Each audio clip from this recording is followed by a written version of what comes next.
in association with Kutumb app.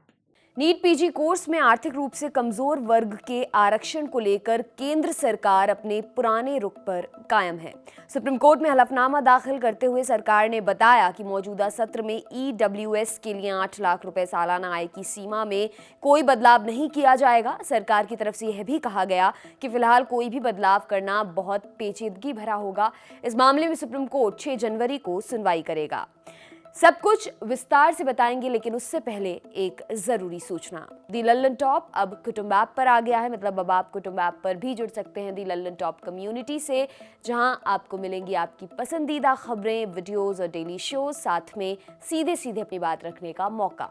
सदस्य बनने के लिए डिस्क्रिप्शन में दिए गए लिंक पर क्लिक कर दी लल्लन टॉप कम्युनिटी से जुड़ें।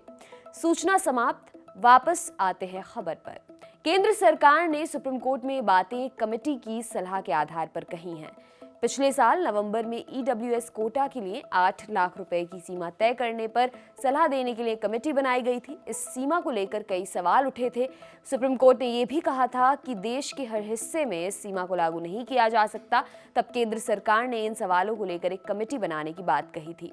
कमेटी ने केंद्र सरकार को सलाह दी कि अगले साल 8 लाख रुपए की सीमा में परिवर्तन किया जा सकता है। हालांकि इस साल इसी सीमा के साथ काउंसलिंग शुरू की जानी चाहिए। कमेटी ने यह भी सुझाव दिया कि ईडब्ल्यूएस कोटे के लिए 8 लाख रुपए सालाना की सीमा के साथ साथ उन परिवारों को भी शामिल किया जाएगा जिनके पास 5 एकड़ से कम कृषि भूमि है। यानी अगली सिफारिश में साफ होगा कि जिन परिवारों के पास 5 एकड़ या इससे अधिक कृषि भूमि है उनको ईडब्ल्यूएस कोटे से बाहर रखा जाएगा, चाहे कृषि भूमि पर फसल से उनको कितनी भी आमदनी होती हो।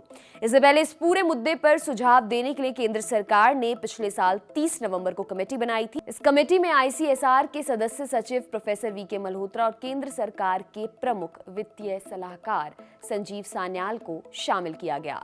नीट पीजी काउंसलिंग को लेकर केंद्र सरकार ने जस्टिस चंद्रचूड़ की अगुवाई वाली बेंच को बताया कि ईडब्ल्यूएस कोटे को लेकर याचिकाएं दाखिल होने के बाद से कोर्ट ने सुनवाई करते हुए काउंसलिंग पर रोक लगा रखी है।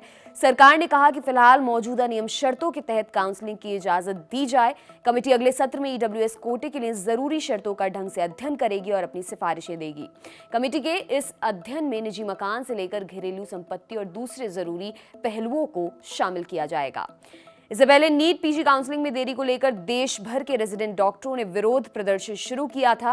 राष्ट्रीय राजधानी दिल्ली में रेजिडेंट डॉक्टरों पर पुलिस की बर्बरता का आरोप लगा, जिसके बाद रेजिडेंट डॉक्टर एसोसिएशन की तरफ से ओपीडी सेवाएं बंद करने का फैसला लिया गया। बाद में केंद्र सरकार ने डॉक्टरों को जल्द से जल्द काउंसलिंग शुरू करने का आश्वासन दिया, जिसके बाद डॉक्टरों ने अपना विरोध प्रदर्शन समाप्त कर दिया। आपके लिए खबर लिखी है हमारे साथी मुरारी ने। मेरा नाम है दिव्यांशी। देखते रहिए दी लल्लन टॉप। शुक्रिया।